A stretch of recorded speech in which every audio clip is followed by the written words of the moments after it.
देखो, रणवीर की कंट्रोवर्सी वैसे इतनी फैली तो थी नहीं, लेकिन मेनली इन 3 कारणों की वजह से ये पूरा रायता फैल गया। सही गलत मैं नहीं बताऊँगा, वो तुम खुद भी परख सकते हो। पहला कारण तो यही है कि रणवीर को लेके लोगों का परसेप्शन क्या है? हम उसे किस नज़रिए से देखते हैं? रणवीर ने खुद को किस तरीके से ऑडियंस के बीच में एस्टैब्लिश किया है? और ये तुम्हें अच्छे से तब समझ में आएगा जब मैं थर्ड पॉइंट को एक्सप्लेन करूँगा। सेकंडली, ये जो रायता फैला है, ये जो व्यूज़ बटोरने वाले लोग हैं, उनकी वजह से फैला है। बीट द मीडिया और दी सो कॉल्ड इन्फ्लुएंसर्स। बहुत ही ज़्यादा नोटिसेबल होगा कि व्यूज़ के चक्कर में अब 2 ग्रुप फॉर्म हो चुके हैं। एक ग्रुप जो रणवीर को क्रिटिसाइज़ कर रहा है और दूसरा उसको सपोर्ट कर रहा है। अब मेजरली जो वो सपोर्टिंग वाले लोग हैं, वो मेजरली वो लोग हैं जो कि या तो सेम डोमेन से आते हैं या तो वो सेम प्लेटफ़ॉर्म के हैं। मतलब कि या तो वो कॉमेडी बैकग्राउंड से आते हैं या फिर वो यूट्यूबर्स हैं। और यहाँ पर पर्टिकुलरली मैं एस्टैब्लिश्ड क्रिएटर्स की बात कर रहा हूँ। ऑडियंस की बात अभी नहीं कर रहा, क्योंकि ऑडियंस की बुद्धि तो उनके क्रिएटर्स अपना आप ही बाँध देते हैं। ऑडियंस के व्यूज़ एक्चुअली में वो ऑडियंस के होते हैं नहीं। वो जिस भी क्रिएटर को फ़ॉलो करते हैं, वो इवेंचुअली उन्हीं के व्यूज़ होते हैं, जिनको वो सोचते हैं कि वो खुद के व्यूज़ हैं। बट वो उन्हीं को एम्पलीफाई करते हैं, उन्हीं को मल्टीप्लाई करते हैं और अपने टोन में अपनी स्टोरी टेलिंग के आइडियाज़ के थ्रू उसको प्रेज़ेंट कर देते हैं, थिंकिंग कि वो खुद के उनके ओरिजिनल थॉट्स हैं, बट जो कि नहीं होता है। अब व्यूज़ के चक्कर में ऐसे जितने भी क्रिएटर्स हैं, इन्होंने वीडियो बनाना शुरू कर दिया और इनका तर्क बस बहुत ही सिंपल सा है कि देश में इससे भी ज़्यादा इंपॉर्टेंट टॉपिक्स हैं, जिसके ऊपर बात की जा सकती है, उन्हें सॉल्व किया जा सकता है। ये बहुत ही छोटी-सी बात है और हम कहाँ इन छोटी-मोटी बातों को सॉल्व करने के पीछे पड़े हुए हैं। लेकिन इंटरेस्टिंगली ये बिल्कुल वही लोग हैं, जो बॉलीवुड सेलिब्रिटीज़ को उनकी मॉरल रिस्पॉन्सिबिलिटीज़ सिखाते हैं। वो कोई अर्निंग के लिए अपनी ऐड क्या कर दें, ये पूरा डोमेन एक साथ मिलके उन्हें क्रिटिसाइज़ करता है। देश के नेताओं को भी नहीं छोड़ा इन्होंने, ये उनको भी उनकी रिस्पॉन्सिबिलिटी सिखाते हैं कि किस तरीके से देश चलाना चाहिए, तुम्हारी सोशल नॉर्म्स क्या हैं, तुम्हारी सोशल रिस्पॉन्सिबिलिटीज़ क्या हैं, तुम्हें ये करना चाहिए था। इवेंचुअली सोसाइटी के हर एक रेप्यूटेड बंदे के ऊपर इनकी नज़र रहती है और उनको यही लोग हैं जो उनको सोशल नॉर्म सिखाएँगे, उनकी मॉरल रिस्पॉन्सिबिलिटी सिखाएँगे। तुझे ऐसे ऐड नहीं करने चाहिए थे, ऐसा ट्वीट नहीं करना चाहिए था, ऐसे वर्ड्स नहीं बोलने चाहिए थे, ऐसी बॉडी लैंग्वेज नहीं रखनी चाहिए थी।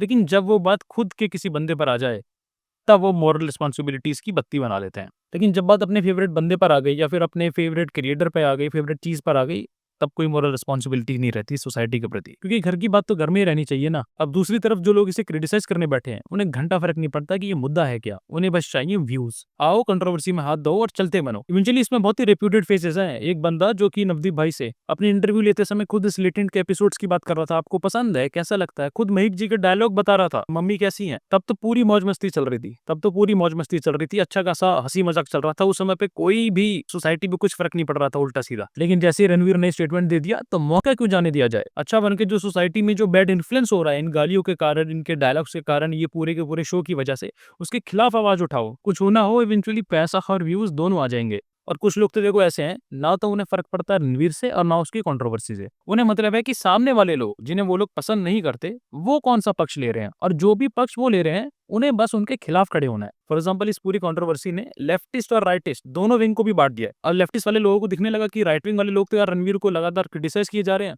तो एक्चुअली लेफ्ट विंग वालों को घंटा फ़र्क नहीं पड़ता रणवीर से। लेकिन उन्हें सिंस राइट विंग वाले लोग नहीं पसंद, तो उन्होंने उसको सपोर्ट करना शुरू कर दिया। और उनका जो वो तर्क होता है ना, वो भी काफ़ी मज़ेदार है। वो शुरुआत ही यहीं से करेंगे कि गाली देना अच्छा नहीं है।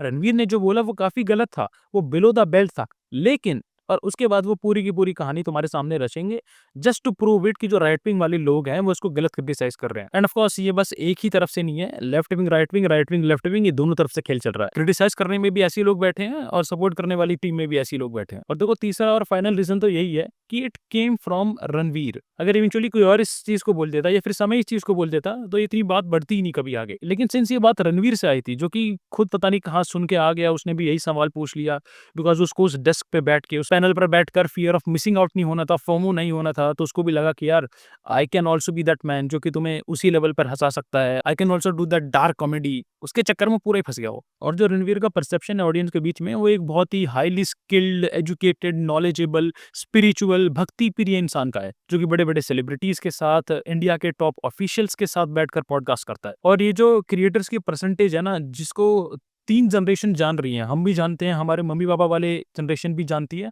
और हमसे जो नीचे वाली जनरेशन है वो भी जानती है।